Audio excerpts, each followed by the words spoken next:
नमस्कार, मैं Satyendra Kumar Singh SNS news 24 में आपका स्वागत करता हूं।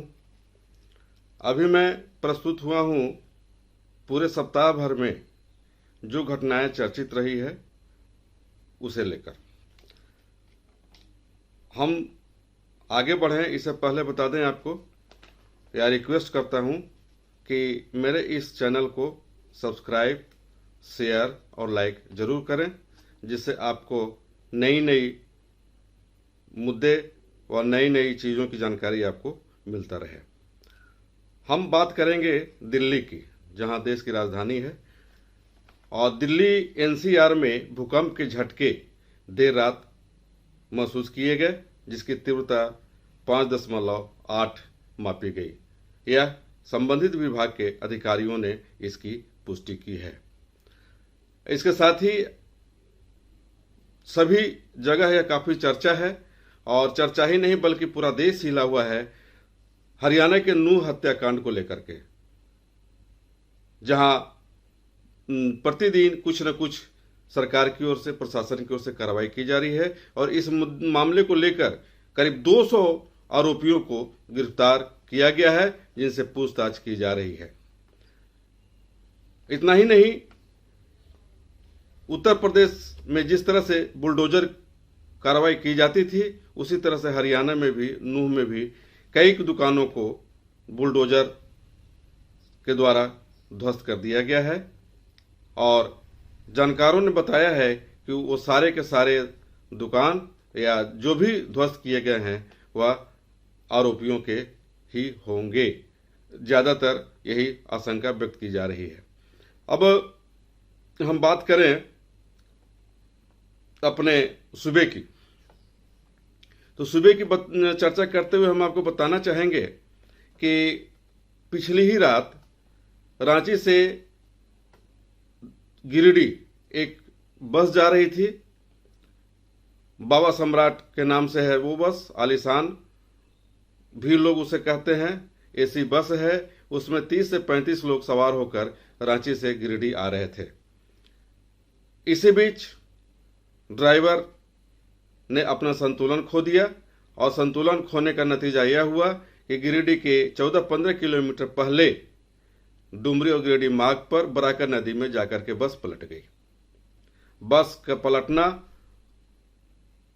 और लोगों में हाहाकार मचना एक साथ हो गया। हालांकि संबंधित जिले के उपायुक्त, पुलिस अधीक्षक, स्थानीय विधायक समेत कई लोग वहां पहुंचकर राहत कार्य शुरू कर दिया, और राहत कार्य शुरू करते हुए सभी घायलों को स्थानीय सदर अस्पताल में ले जाकर के उसको भर्ती कराया गया। जो ज्यादा सीरियस थे उन्हें बाहर भेज दिया गया, जो कम सीरियस थे उनको पास के नर्सिंग होम में रखा गया, और उससे जो कम सीरियस थे उसका इलाज सदर अस्पताल में चल रहा है। इस घटना में 4 लोगों की मौत हो गई है। मरने वालों में गिरिडीह के ही बक्सीडीह निवासी संतोष अग्रवाल, संवेदक धरियाडीह के निवासी मानिक चंद गुप्ता और खलासी धनिया के साथ साथ एक और व्यक्ति है, जिसकी पहचान अभी तक नहीं की जा रही है। उसकी पहचान करने की कवायद चल रही है। इस घटना को लेकर के प्रशासनिक अधिकारियों का कहना है कि मामले की जांच की जाएगी, और मामले की जांच करने के बाद जो इसमें दोषी होगा उसके खिलाफ कार्रवाई भी होगी। अब यह घटना अपने सूबे की है। दूसरी घटना यह हुई बोकारो जिले के खेतकों में पिछले दिनों मुहर्रम को लेकर के ताजिया जुलूस निकाला गया था। ताजिया जुलूस निकालने का लोग काफी हर्षित थे उससे लेकर के कि हम लोग ताजिया जुलूस निकाल रहे हैं, लेकिन ग्रामीणों की एक चूक से ताजिया पास के ही 1100 वोल्ट वाले तार में जाकर टच किया, और टच करने का कारण कई लोग झुलस गए। झुलसने में 4 लोगों की मौत हो गई, और करीब 9 लोग अस्पताल में भर्ती हैं इलाज के लिए। घटना के बाद तत्काल स्थानीय बेरमो के विधायक कुमार अनूप ने संबंधित विभाग से बात करके तत्काल मृतक के आश्रितों को 2-2 लाख रुपए दिलवाए। हालांकि उसके बाद इस पे राजनीति शुरू हो गई और कई लोग कहे कि नहीं, इस मृतक के आश्रित को 10 लाख रुपए देने चाहिए, कई लोगों ने कहा कि 8 लाख रुपए देनी चाहिए। आज उसी मामले को लेकर के स्वास्थ्य के कल्याण मंत्री हफीजुल हसन खेत को पहुंचे हैं और सभी मृतकों को 20-20 हजार रुपया देने के लिए आश्वासन उन्होंने दिया है और साथ ही अपने एंड से कुछ नगद राशि भी उन्होंने प्रदान की है। हम अगर बात कर रहे हैं घोटाले की, थोड़ा सा घोटाले में भी हम लोग चले, चूंकि झारखंड में घोटाले को लेकर के कई वरीय अधिकारी शिकंजे में हैं और कई लोग हिरासत में भी हैं, उनसे पूछताछ भी की जा रही है, उसमें आईएएस अफसर तक शामिल हैं। हम अभी आज बात कर रहे हैं संथाल में दुगदा के शिकारी पाड़ा में एक सामुदायिक स्वास्थ्य केंद्र है। उस स्वास्थ्य केंद्र में करीब 10 लाख रुपए की लागत वाली दवाई को जला दिया गया। इसकी घटना में इसकी सूचना मिलने पर संबंधित प्रभारी से जब पूछताछ की गई तो उन्होंने कहा कि वे जिले में थे, लेकिन उनका जो बयान आया उस बयान से काफी कई सवाल उठने लगे। यहां सवाल यह है कि 10 लाख रुपए की दवा जिसे जला दिया गया, यह कहकर कि वो एक्सपायरी हो गई थी, उसकी एक्सपायर दवा थी, इसलिए उसको जला दिया गया। लेकिन सवाल यह है कि जब जला दिया गया तो क्यों बच गया उतनी दवा? उस दवा को जरूरतमंदों को क्यों नहीं दिया गया? अगर जरूरतमंदों को दे दिया जाता तो शायद वह दवा बचती नहीं, और बचती नहीं तो फिर वो दवा हम लोगों को जलाने की जरूरत नहीं होती। खैर, मामले की जांच की जा रही है। अब समय बताएगा कि इस मामले में क्या सामने आता है। फिर हम बात करें बासुकीनाथ में अमरनाथ सिंह हत्याकांड के मामले में। इस हत्याकांड के मामले में अभी तक कई लोग गिरफ्तार हो चुके हैं, लेकिन गिरफ्तारी यहां से नहीं, संथाल से नहीं, बासुकीनाथ से नहीं, बल्कि जमशेदपुर से, टाटानगर से हुई है। हालांकि इस मामले में एक आरोपी उत्तम महतो आत्मसमर्पण जाकर के कर दिया न्यायालय में, क्योंकि पुलिस की इतनी दबाव थी। पुलिस की दबाव होने का कारण यह था कि चूंकि चर्चित हो गया और इसमें सूबे के कई राजनीतिक दल इस मामले को लेकर के बयानबाजी करने लगे, जिसके कारण सरकार को, प्रशासन को इस पे काम करना पड़ा और बेहतर काम करना पड़ा, जिसके कारण जाकर के उत्तम ने आत्मसमर्पण कर दिया।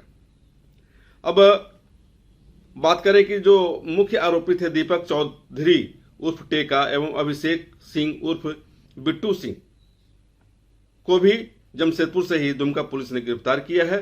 और इसके पूर्व टाटानगर जंक्शन से विशाल सिंह और अजीत मंडल को भी गिरफ्तार करके दुमका लाया गया, पूछताछ की गई, उसके बाद उसे जेल भेजा गया। अब थोड़ी हम घटनाओं से अलग हटकर अगर हम बात करें तो हम ये कहेंगे कि आज क्षेत्र को ही नहीं बल्कि देश के 508 स्टेशनों को पुनर्विकसित करने के लिए अमृत भारत स्टेशन के तहत, योजना के तहत प्रधानमंत्री नरेंद्र मोदी ने ऑनलाइन शिलान्यास किया है। 508 स्टेशनों में हमारे धनबाद मंडल के करीब 15 स्टेशन ऐसे हैं जिनका विकास किया जाना है। अभी विकास जब होगा तब स्थानीय जो हमारे यात्री हैं उन्हें काफी आराम मिलेगा, काफी फायदा होगा, काफी सुविधाएं मिलेंगी। अब थोड़ा हटे हम लोग राजनीति की तरफ बढ़े, चूंकि 24 में संसदीय चुनाव होना है, सांसदों के लिए चुनाव होगा, तो इसके लिए सभी पार्टियां अपने अपने स्तर से लगी हुई हैं। भाजपा ने पूरी ताकत झोंक दी है और इस लक्ष्य को पूरा करने के लिए, निर्धारित लक्ष्य को पूरा करने के लिए भाजपा का यह कहना है कि झारखंड की सभी संसदीय सीट भाजपा के खाते में आएगा और हम लोग उसको जीतेंगे।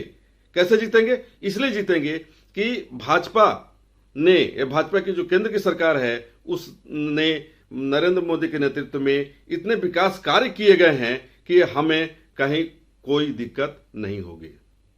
ठीक है, इसे लेकर के 2 दिनों से गिरिडीह जिले के मधुबन में प्रदेश कार्य समिति की बैठक चल रही है, जिसमें प्रदेश अध्यक्ष पूर्व मुख्यमंत्री बाबूलाल मरांडी के साथ साथ अन्य कई वरीय नेता भी वहां मौजूद हैं और वहां यह तय किया जाना है कि हम जो भी काम करेंगे, हमारे कार्यकर्ता जो भी इसमें रहेंगे, सभी कार्यकर्ता हर घर में जाकर के कहेंगे कि भाजपा की सरकार में क्या क्या कार्य किए गए उनके विकास के लिए।